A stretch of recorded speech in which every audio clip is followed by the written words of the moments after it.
clínicamente. Eso es muy también característico, que el paciente sienta que tiene algo en el cuerpo, por ejemplo, un localizador, ¿no?, que le implantaron, y entonces quiere que a fuerza se lo retiren por medios quirúrgicos o que le hagan una resonancia magnética, una tomografía, etcétera, y puede ponerse necio en esa situación.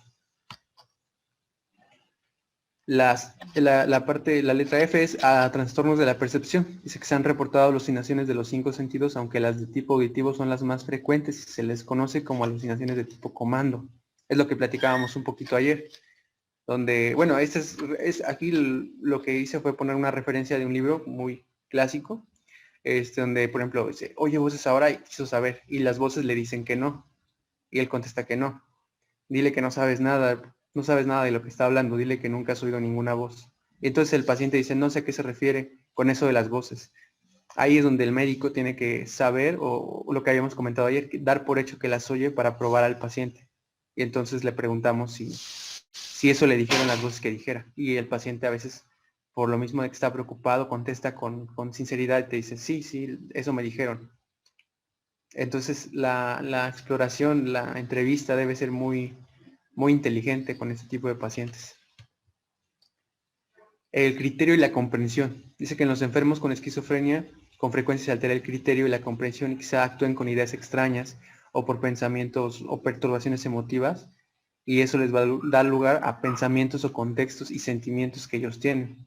El examen cognoscitivo, que van a ser las pruebas que nosotros les vamos a hacer, con resultados normales en muchos casos, pero las pruebas neuropsicológicas especializadas casi siempre revelan anormalidades de atención, ya sabemos cómo están, de capacidad de ejecución motora, que normalmente puede ser lenta, no siempre, pero puede ser lenta, de la memoria o de todas ellas.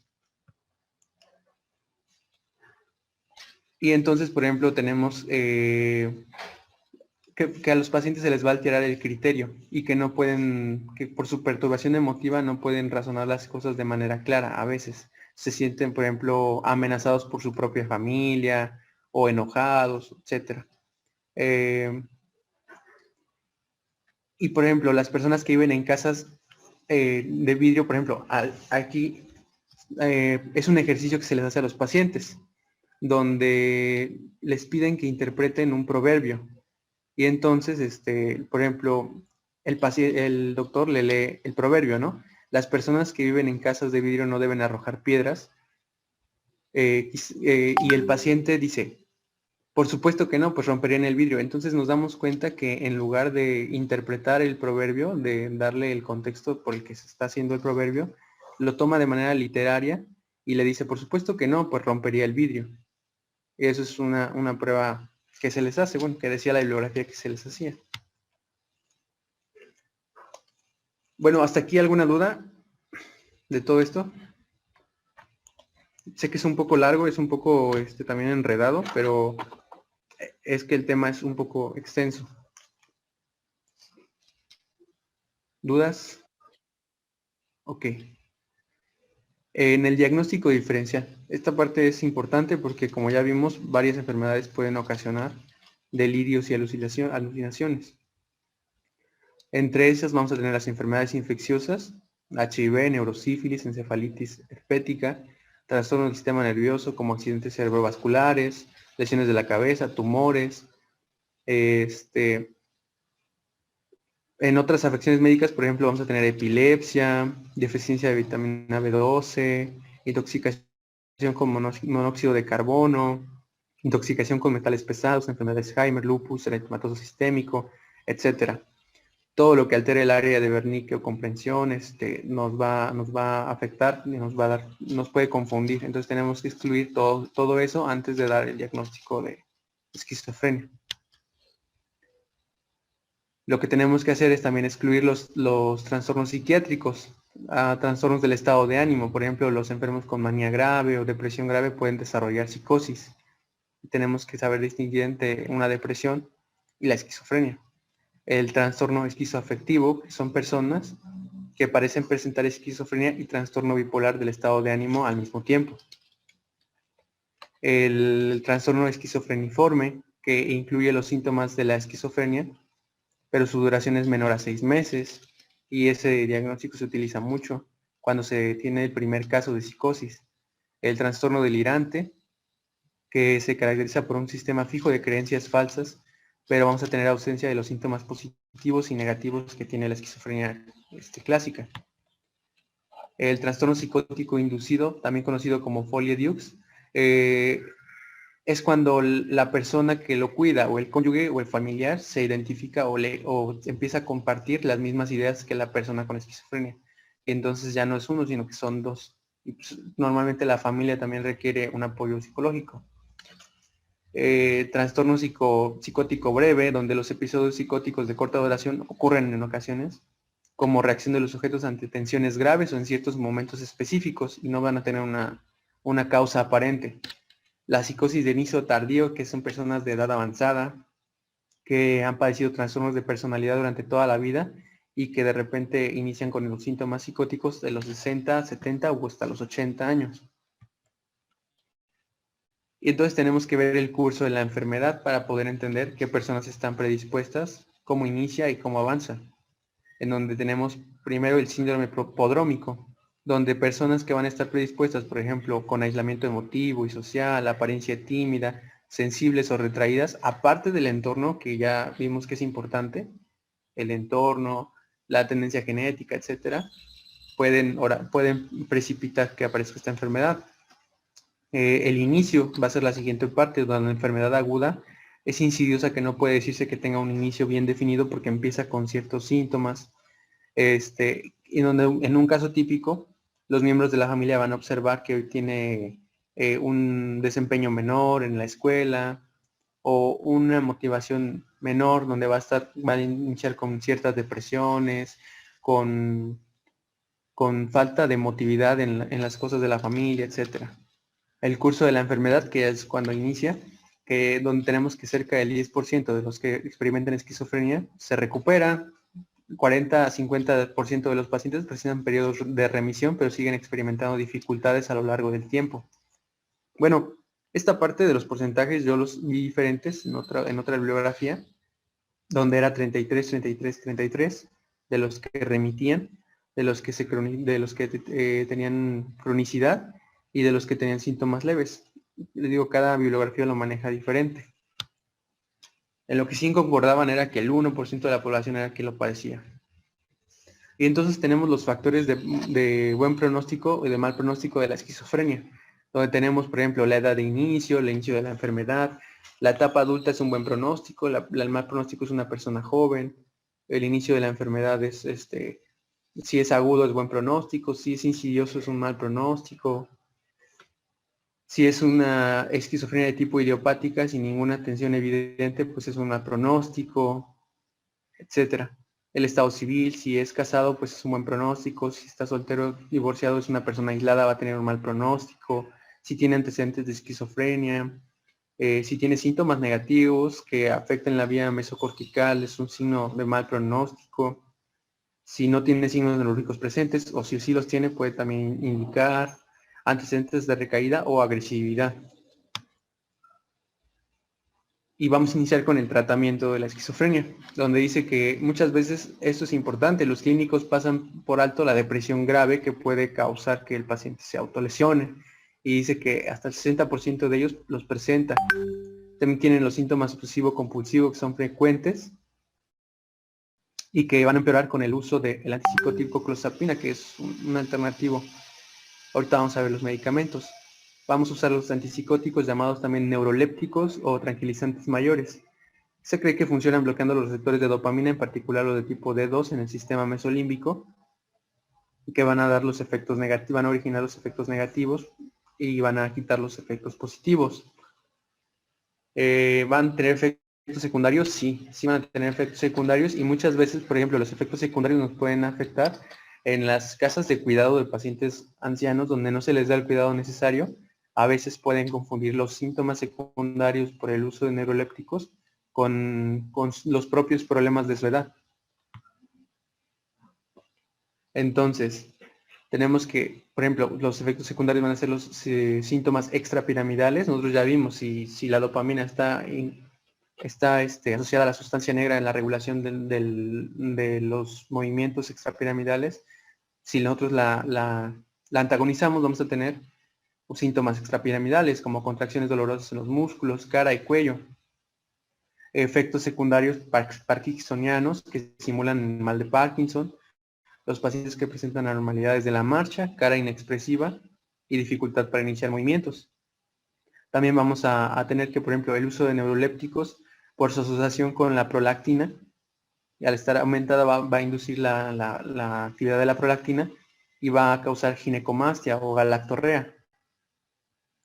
Y tenemos también la caticia, que es una sensación subjetiva de inquietud que por ocasiones se manifiesta como comportamientos, como mover las piernas de manera incesante.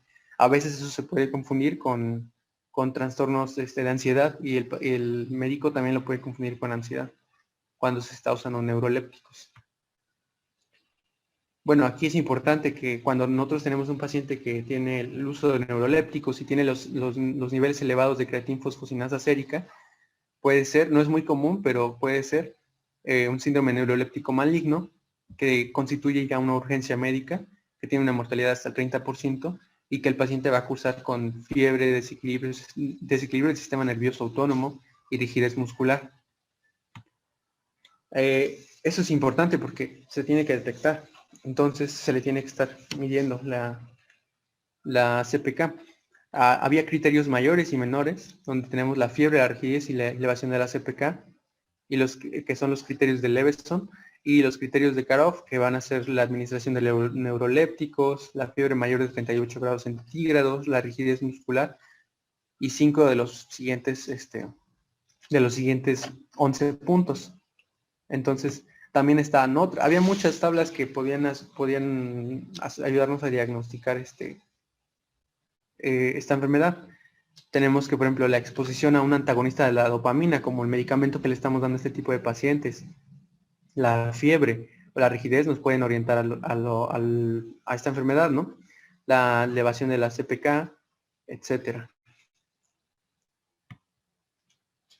Y entonces tenemos la clasificación de los neurolépticos. Bueno, en este caso va a ser por su potencia, porque nos va a ayudar a ver para qué tipo de paciente nos puede ayudar. No todos los pacientes son iguales ni tienen los mismos síntomas. Hay unos que lo tienen más exacerbados, unos que otros. Por ejemplo, un paciente que tiene una agitación muy grande, un medicamento que le ayude a calmarse le va a ser mejor que a otro que no. En este caso tenemos los de potencia alta, donde vamos a encontrar el haloperidol, con incidencia de síndrome extrapiramidal alta, efectos anticolinérgicos baja y efectos sedantes bajos. Entonces un paciente que esté agitado no le va a servir, además de que va a presentar un síndrome extrapiramidal. Cuando nosotros tenemos un síndrome extrapiramidal, lo que tenemos que hacer es administrar un medicamento de tipo anticolinérgico para moderar los síntomas. Entonces, en este caso, esto es lo que nos da el haloperidol. De rango intermedio tenemos la perfenacina, y de rango bajo tenemos la tioridazina. Y tenemos la clozapina, que es un nuevo antipsicótico que actúa bloqueando los receptores D2, D3, D4 y S2. Y debido al efecto secundario poco frecuente, tenemos la granulatosis. Cuando se administra ese medicamento, se requiere una biometría hemática semanal. Y tenemos también la terapia junto con la psicoterapia, donde tenemos que la combinación de los fármacos con la psicoterapia nos va a hacer más eficaz el tratamiento. Y particularmente se recomienda un enfoque en las preocupaciones de la vida real, más que en lo demás, y prestar menos atención a fantasías complejas. Entonces el enfoque es en la familia, en su estado de ánimo, etcétera. Y menos en lo que a él le afecta, que son, no sé, persecuciones, etcétera. Fantasías de tipo religioso, místico, etcétera. Y la conclusión, que va a ser básicamente que la esquizofrenia es una afección que dura para toda la vida. Los síntomas son comunes, incluyen alucinaciones, paranoia, delirio, ensimismamiento social y cambios en la personalidad. Cuando un sujeto presenta síntomas psicóticos, siempre es necesario descartar las causas médicas que pueden confundirnos. Los medicamentos y la psicoterapia ayudan al alivio de los síntomas, y los médicos que tratan a enfermos de esquizofrenia deben estar conscientes de las fuertes reacciones emotivas a las que están expuestos, así como también los aspectos éticos y legales que suelen complicar el cuidado de los pacientes. Y nada más de este tema. Está un poquito largo, pero espero que lo hayan entendido. ¿Tienen alguna pregunta?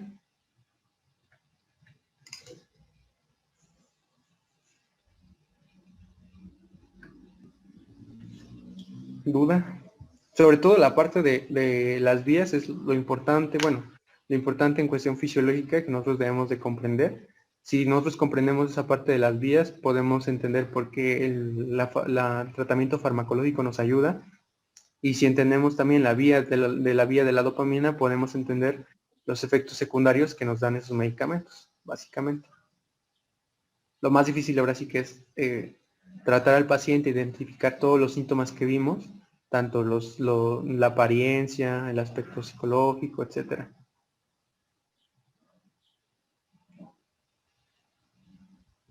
Y bueno, si no hay dudas, entonces les quería presentar algo rápidamente para que nos dé una idea de qué es lo que estamos viendo.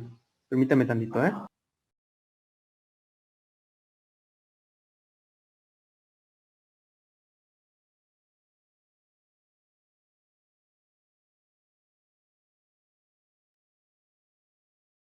Ok, ahí pueden ver la pantalla, ¿verdad? Sí. Perfecto, es una entrevista de un paciente con esquizofrenia. Yo busqué y dudé la verdad de que fuera real porque pues no creí que una entrevista, o sea, una entrevista médica estuviera subida en YouTube, ¿no?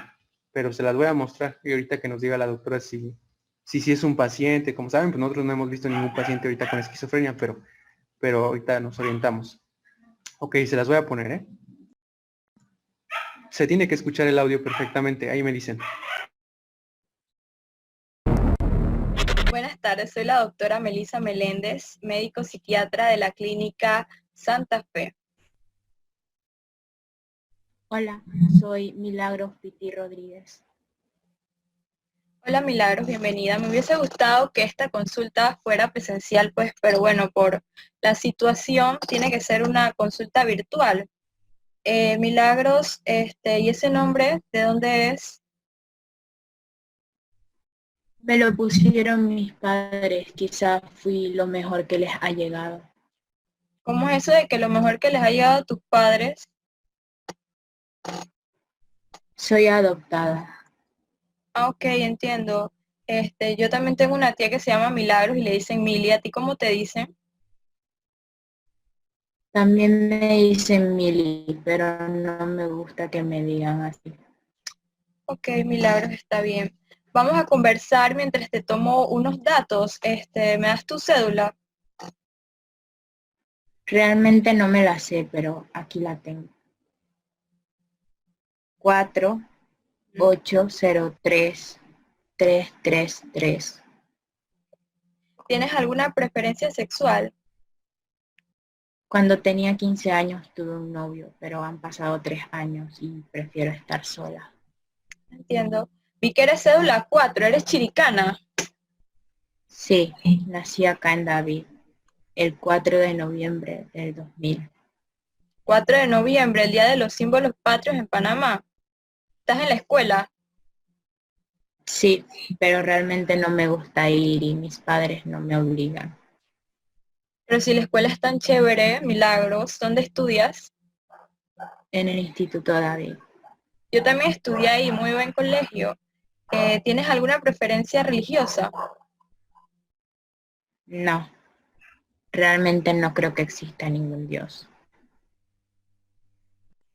Bueno, Milagros, cuéntame por qué estás aquí hoy. Bueno, mi madre me sacó esta cita porque le pegué, debido a que las voces en mi cabeza me decían que lo hiciera. A veces me siento confundida porque estas voces me insultan y me dicen que voy a morir. Ok, tienes alucinaciones auditivas. ¿Qué más? Yo a estas voces no les tengo miedo porque yo puedo controlar a las personas. Pero cuando ellos me miran fijamente, siento que pueden saber lo que pienso. Por esto me gusta estar encerrada sola en mi cuarto y si pudieran morir ahí sería mejor. Ok, tienes ideas delirantes y tienes asocialidad. ¿Cómo te va con eso de que me dijiste que no te gusta ir a la escuela? No me gusta. ¿Tienes poco interés por ir? No quiero ir. Ok, ¿tienes abulia? ¿Hace cuánto empezaron estos síntomas? Desde que tengo 8 años soy así, pero últimamente siento que estas voces me atormentan más que antes. ¿Y estas voces hace cuánto empezaron? En marzo. Ok, hace 7 meses. Ok, ¿a qué tú le Sí. atribuyes tus molestias? Bueno, cuando era pequeña, mis padres se separaron debido a que mi madre estaba enferma y mi padre era alcohólico. Además, éramos muy pobres, por lo que tuve que ir con una familia adoptiva. Y desde ese momento no supe de ellos nunca más. Ok. Cuéntame, ¿has ganado algo con estos síntomas? Me dan más tiempo para mí, me dejan comer lo que yo quiero, me dejan faltar a la escuela, me dejan hacer lo que yo quiero. Bueno, Milagros, y cuéntame cómo ha pasado todo esto.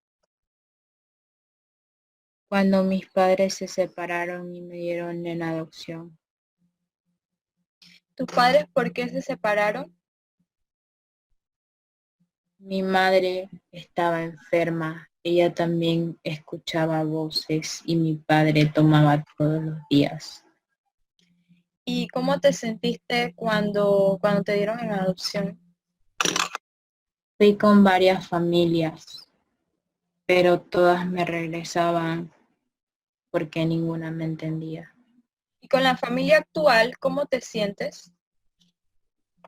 Bien, pero a veces me dan ganas de golpear a mi mamá. Y ese impulso, ¿qué te hace tenerlo? Las voces en mi cabeza me dicen que lo haga, porque ella es igual a las otras y me quiere devolver. Últimamente me he sentido muy sola, pero igual no quiero que nadie invada mi espacio. Cuando estoy con otras personas, ellas pueden saber lo que pienso, pueden leer mi mente y eso me atormenta desde hace 7 meses. ¿Qué? Bueno, Milagros, cuéntame, ¿en qué sientes que esto te ha afectado? No tengo amigos, no hablo con mi familia y probablemente vuelva a perder el año escolar. Ok, no tienes amigos, no hablas con tu familia, tienes poco interés en los estudios, ¿algo más? Solo eso. Ok. ¿Y qué has hecho tú para mejorar todo esto? Mis padres adoptivos me han llevado con psicólogos.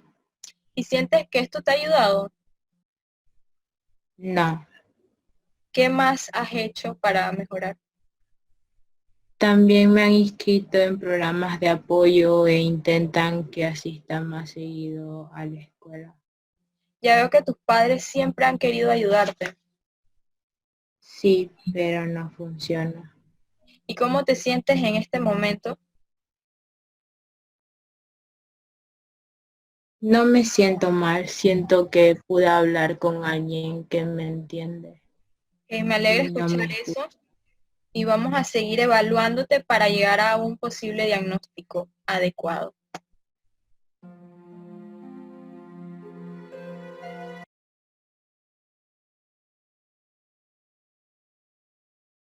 Ok, y básicamente, pues fue eso, les digo, yo tengo mis dudas porque hasta el número de cédula da y etcétera, y eso no es muy ético ni bueno, por parte del médico, pero ya vimos que tenemos que tener cuidado con ciertos aspectos legales con estos pacientes. Y bueno, eso es lo de esquizofrenia. ¿Tienen alguna duda, algún comentario? Bien, sí, efectivamente me parece que es algo como muy actuado. Sin embargo, sí, la chica sí parece esquizofrénica. O a lo mejor la entrevistadora es una persona con poca experiencia, porque por ahí, por ejemplo, dice, tienes abulia. Y dice, no, pues si le preguntamos a un médico que tiene, qué es abulia, a lo mejor nos puede contestar dependiendo del nivel en que se encuentre, pero si es un paciente de la comunidad, pues a lo mejor dicen, tienes abulia y si le preguntan qué es eso, ay, pues no sé, ¿no? Entonces, no podemos hacer ese tipo de preguntas. ¿Sí? Por ahí, durante la participación de su compañero, habla de, ¿qué dijo que menciona mucho esto de delirios, ¿sí? Tenemos que tener bien claro que son ideas delirantes, porque podríamos confundirlo con delirio. El delirio, otra cosa, ayer se los mencioné así de pasada nada más, pero el delirio tiene una cuestión orgánica de fondo, ¿sí? Entre las cosas que les mencioné podría ser un desequilibrio hidroelectrolítico, fiebre, un traumatismo cráneoencefálico, etcétera, ¿sí? Su compañero les habla muy claramente, lo menciona y es invariablemente pregunta de examen, y no nada más en el examen que yo les voy a hacer, sino incluso en exámenes el Nacional de Residencias. La frecuencia de la esquizofrenia en la población mundial en general, ¿cuál es?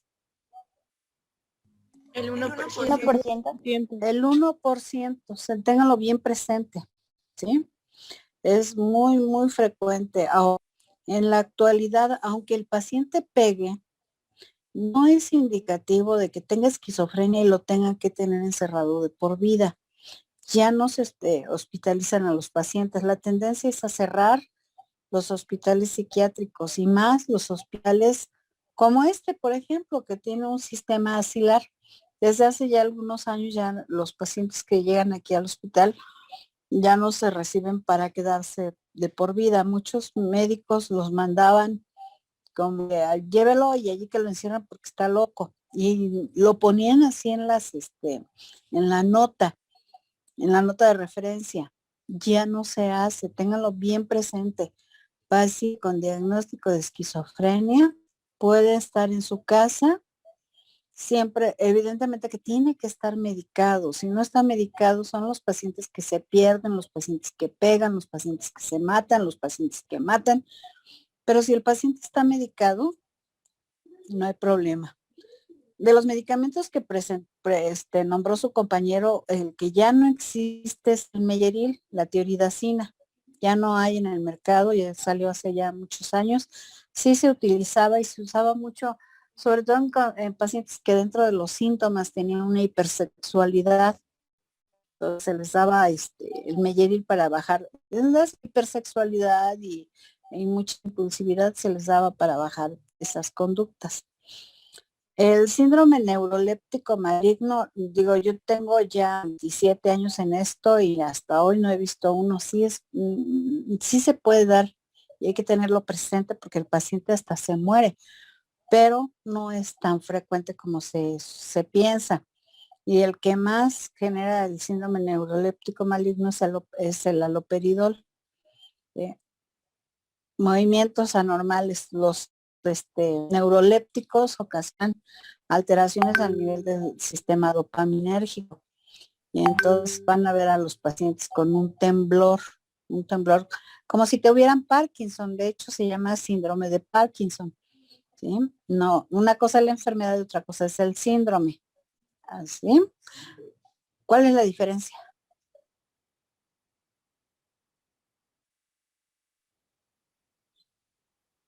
¿Cuál es la diferencia entre la enfermedad y el síndrome de Parkinson?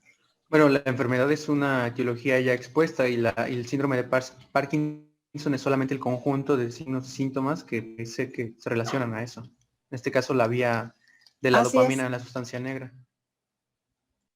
así es. Entonces, El síndrome está causado por por algo que lo destapa, ¿no? En este caso serían los neurolépticos, y entonces van a ver al paciente con temblores, con movimientos en cuentamonedas, que se reduce, que con el anticolinérgico. Aquí manejamos se me va ahorita el nombre.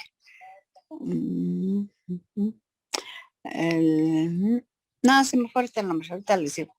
¿Sí? Entonces, tenerlo presente.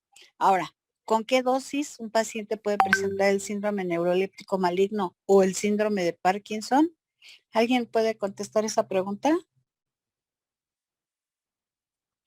¿Qué dosis nos ocasiona un problema de estas características?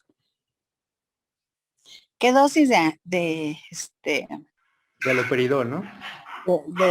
de neuroléptico? Haloperidol, tioridacina, Melleril, que ya no existe. ¿Qué otra? La perfenacina. ¿Con qué dosis? E incluso, no me acuerdo si lo mencionaron, la risperidona. No me acuerdo si lo mencionaste, pero también es, ahorita hablamos del tioridacina, perdón, del risperdal, la risperidona. No, la dosis no la traía la bibliografía, la dosis de neuroléptico. Así es, o sea, un paciente puede darnos un síndrome neuroléptico maligno o síntomas de Parkinson dependiendo de la sensibilidad que tengan. Por eso es que no les hablan de la dosis. No dice allí con 5 miligramos, 20 miligramos, 30 miligramos, no. O sea, es muy variable. Hay pacientes que con una dosis muy pequeña presentan los síntomas. Entonces tenemos que ser también sensibles a eso. A de que no digamos, no, pues si le estamos dando una dosis bien chiquita. Yo tuve una paciente que tenía errores de juicio, es una anciana. ¿Sí? Esta mujer le empecé a dar medio miligramo de risperidona. Y bueno, iba bien, pero seguía con ciertos errores de juicio, entonces a mí se me ocurrió darle 1 miligramo. La dosis máxima son 6 miligramos, entonces vean cómo estábamos. Y empezó a presentar síntomas, síndrome de Parkinson. ¿Sí? Entonces, con 1 miligramo ella empezó a tener este tipo de síntomas. ¿Sí? Entonces, no es variable, no hay una dosis así como que digamos, pues ya. Ahora, algunos medicamentos ya se sabe que con las dosis máximas pueden tener el síndrome de Parkinson. ¿Sí? Y entre ellos está la tioridacina. Perdón, otra vez ya les dije que esa ya no existe, la tioridacina ya no existe en el mercado. La risperidona. Es que la tioridacina y la risperidona son muy similares en su mecanismo de acción. Son diferentes, son sustancias diferentes, pero son muy similares. E incluso lo que sabemos que el laboratorio que fue Janssen retiró el Melleril porque introdujo la risperidona. ¿Sí? Entonces, pues le convenía más vender risperidona que Melleril, era mucho más barato.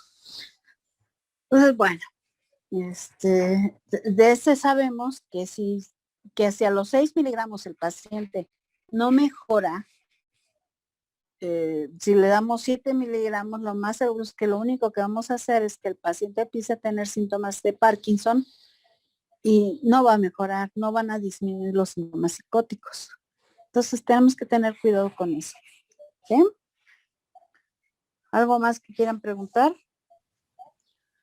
Yo tenía curiosidad sobre la historia, bueno, sobre la entrevista más bien, porque pues como nuestro compañero nos mencionaba, había que ser muy inteligente para a veces no preguntar tan directamente lo de los voces, el delirio, alucinaciones, etcétera. Entonces, ¿cómo cómo encaminamos ese interrogatorio. Mira, tenemos que, yo creo que más que ser inteligentes, hay que ser como muy observadores, ¿sí? Les decía ayer que si el paciente está hablando, podría estar, por ejemplo, ahorita yo los estoy viendo a quien está en la pantalla, ¿no? Y se supone que estamos frente a frente, ¿sí? Y aparentemente te estoy poniendo atención. Tú eres, ¿cómo te llamas? Estoy buscándote, pero no. Daniela, Dani. ¿Cómo? ¿Cómo te llamas? Daniela, Ah, Daniela. Entonces, imagínate que me estás viendo de frente. Sí, creo que nos vemos en cámara a cámara, ¿verdad? Y entonces, tú, hazme alguna pregunta, la que se te ocurra. ¿Así oyes voces?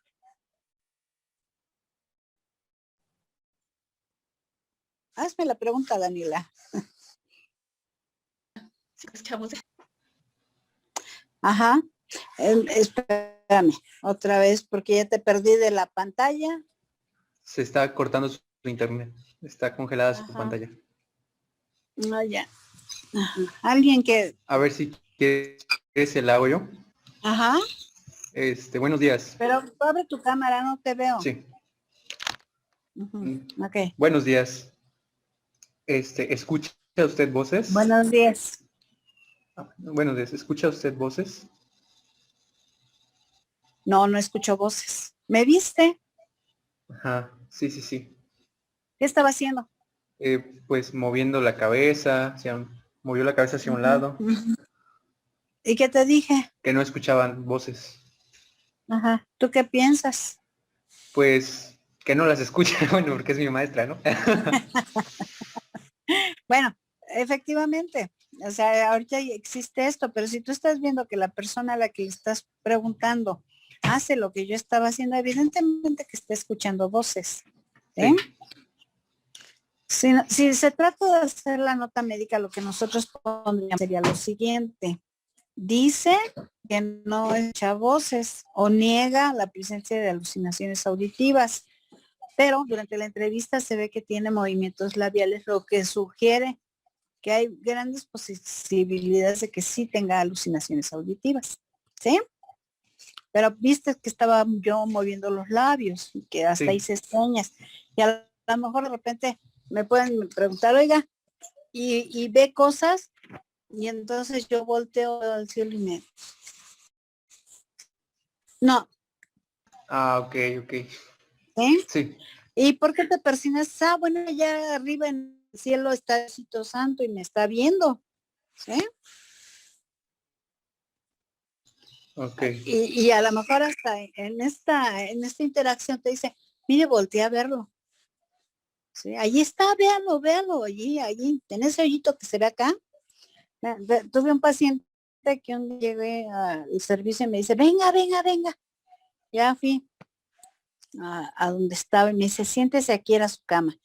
Y no me gusta mucho sentarme en las camas de los pacientes, ya no es... Sin embargo, dijo, ok, me senté. Y me dice, mira, qué cosa tan hermosa ya enfrente. Y yo pues así como que está viendo, ¿no?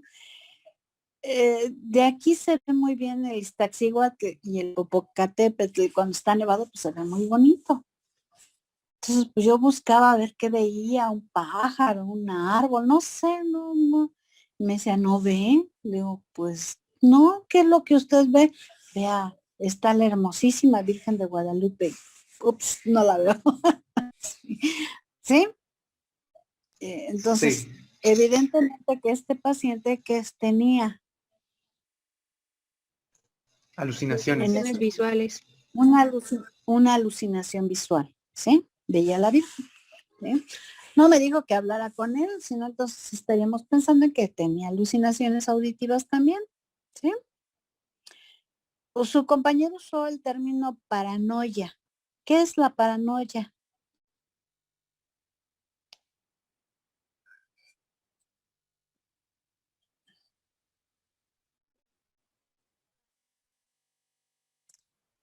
Alexis, Bueno, yo había visto que era una serie de pensamientos atribulados que pueden desencadenar emociones fuertes en el paciente. Esto, ¿Qué es atribulados? atribulados quiere decir que tienen, no sé, mucho movimiento, mucha adrenalina, no sé. Pero así lo mencionaba. No sé, A ver, ¿quién quiere aclarar esto?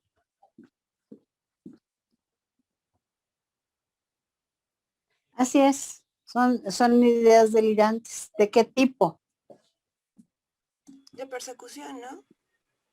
De daño y persecución, ¿sí? Me andan persiguiendo porque me quieren matar. ¿Sí? Todos los que están viéndome me quieren hacer daño. Aquí ahorita donde estoy parada, hacia el frente está el comedor y está mucha gente, está desayunando y entonces yo digo, mira, ¿ya viste? Ese que volteó a verme me echó la maldición gitana con la mirada. Dijo, primero me está volteando a ver, ¿sí? Pero uno se estructura de esa manera el pensamiento. Con su mirada me está matando. Ni siquiera volteó a ver. ¿Eh? Sí se entiende esta parte de paranoia, son ideas delirantes de daño y persecución, que también puede estar acompañado de alucinaciones auditivas, amenazantes. Te vamos a matar, te vamos a matar. O algo más trágico. Bueno, no tan trágico, porque finalmente te vamos a matar, es muy trágico. Eres joto, o más grosero, ¿no? Eres puto. Porque las voces son muy insultantes, son muy amenazantes. ¿Eh? Sí, doctor. ¿Les queda claro el término paranoia? Sí. Sí, Entonces, doctor. la esquizofrenia de tipo paranoide, ¿cómo es?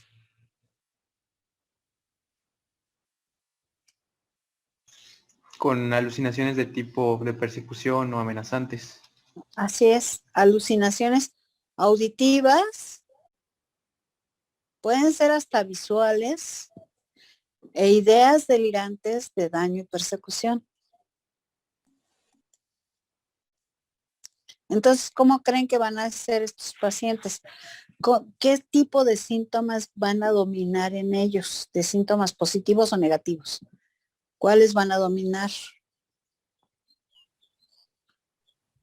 Pues positivos, ¿no?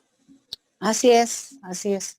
Porque evidentemente van a estar muy alertas, porque los quieren, los andan persiguiendo para matarlos, para hacerles daño, para violarlos. O sea, generalmente pensamos el daño más grande es la muerte, pero puede ser robo también. Me están robando mis pertenencias, me están robando mis pensamientos, ¿sí? Pero son muy dañinos, son muy violentos estas alteraciones del pensamiento. ¿Les queda claro? Sí. Sí, doctora. Sí, Entonces, la edad de inicio, ¿a qué edad empieza la esquizofrenia? En promedio decía que entre la segunda y la tercera década de la vida. En promedio. ¿Ok? En los varones, No manejaba por sexo.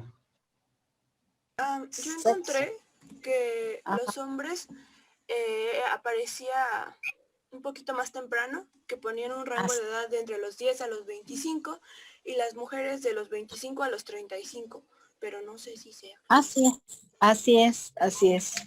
Es más frecuente en los hombres que inicia a temprana edad. Y en los varones, perdón, en los hombres, perdón, no, me distraje ahorita.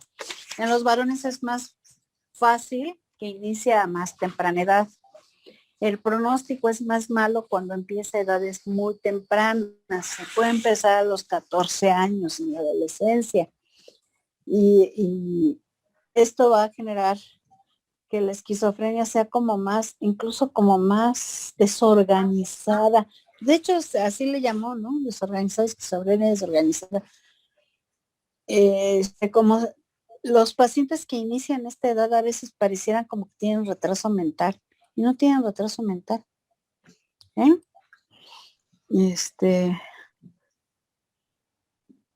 Pero así parecen y se van deteriorando más rápidamente. En las mujeres es más común que empiece entre los 25 o 30 años de edad. En las mujeres empieza más tarde. Sin embargo, igual la enfermedad es muy, muy, muy deteriorante. Yo solamente conocí a 2 pacientes que tuvieron casi una remisión total de la esquizofrenia. Hay, por ejemplo, sé del caso de una mujer que su hija es mi paciente. Ella me dice que su mamá estuvo muchos años, incluso estuvo hospitalizada en el Fray Bernardino por esquizofrenia. Y ahorita la escuchas cuando habla de su mamá y es una persona bastante funcional. A mí me genera la duda si efectivamente fue esquizofrenia. Yo a la señora no la conozco. Lo que sé de ella es a través de lo que la paciente me habla. ¿Sí? Pero yo es muy, muy deteriorante. Por aquí andan una paciente que tiene esquizofrenia desde los que la conocen dicen que empezó como a los 20 años de edad y la ven es una indigente que anda ahí vagando en la calle, ¿sí? Entonces, vamos, es muy, muy deteriorante la enfermedad. ¿Les queda claro? La esquizofrenia simple vamos a ver el aislamiento, no son conductas aislacionistas, es aislamiento social. El paciente poco interactúa, es callado, puede ser un tanto paranoide, un tanto, no son tan paranoides como el esquizofrenia paranoide. Y pueden llegar a tener alucinaciones auditivas o visuales, pero no son tan complejas, ¿sí? O sea, son cuestiones como muy simples, ¿no? Por ejemplo, pues todos los días se me aparece un marcianito que viene y me dice que ya es mi hora del desayuno, ¿sí? Son hasta incluso más funcionales, ¿sí? Sí, Sí, doctora. Sí, doctora. ¿Alguna pregunta?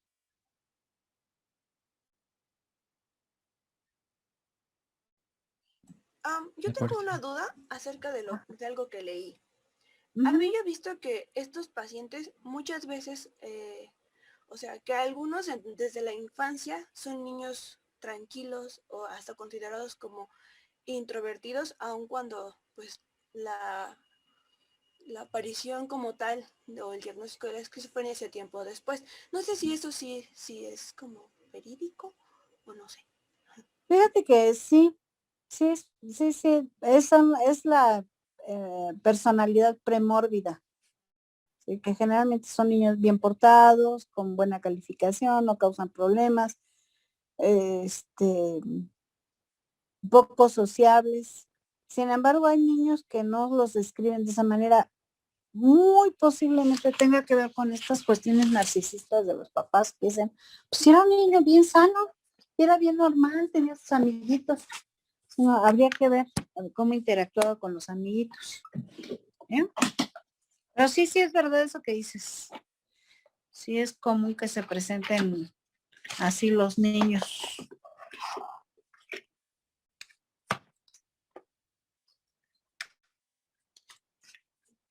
¿Sí? ¿Alguien más? Oye, ¿te queda claro la respuesta? Sí, doctora. ¿Sí? Gracias. Ok. ¿Alguien más que quiera hacer alguna pregunta? ¿Todo está bien claro? ¿Ya podemos hacer un examen de esquizofrenia? Sí, ya aquí en cortito. Ok.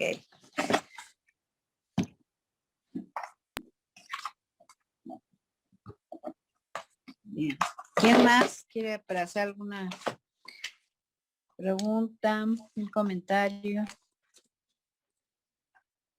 Ajá.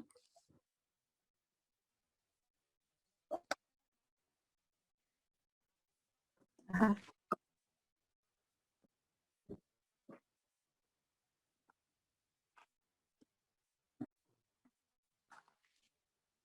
Ajá.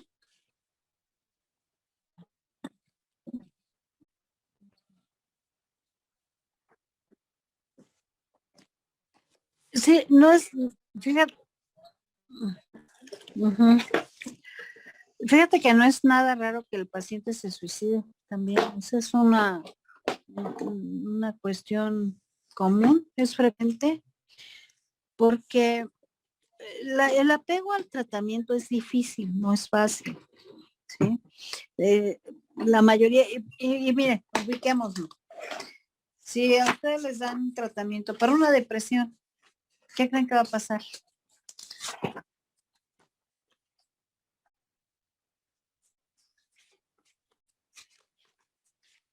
Si nos dan tratamiento para depresión, Ajá. pues yo digo Les que diagnostican, les dicen, ¿sabes qué? Que tienes una depresión de leve a moderada, ¿sí? Y necesitas tratamiento farmacológico. Te vamos a dar un antidepresivo, que los primeros días te van a causar náuseas, a lo mejor algo de vómito, pero días después te vas a empezar a sentir mejor. ¿Qué creen que va a pasar? Bueno, por la tendencia que tienen esas personas de la depresión, depende también qué tan severa sea, pero ese sentido de lucha por su enfermedad a veces se pierde, de que ya no quieren más, de que están cansados, etcétera. Entonces sí, Pero a ver, ahorita el paciente es cualquiera de ustedes. Tal vez Es me más, tú deprimo eres el hasta más. paciente. ¿Vale? Mejoraríamos, ¿no? ¿Cómo? Ah, Yo siento que habría una mejoría porque pues si había una depresión anteriormente y el medicamento está haciendo su efecto y te estás sintiendo mejor, pues te apegas completamente al tratamiento. No tenemos ninguna alteración. yo creo que en ¿Será? un inicio me deprimiría yo hasta más. O sea, que me digan que estoy deprimida tal vez, probablemente sería Ujú. como de no puede. Primero, ¿cómo es posible si yo he sido tan feliz y ahora me dicen que estoy deprimida? ¿Sí? Oye, pero es que todos los días tengo ganas de llorar, me levanto y se me salen unas lágrimas, porque cualquier cosita me hace llorar. Sí,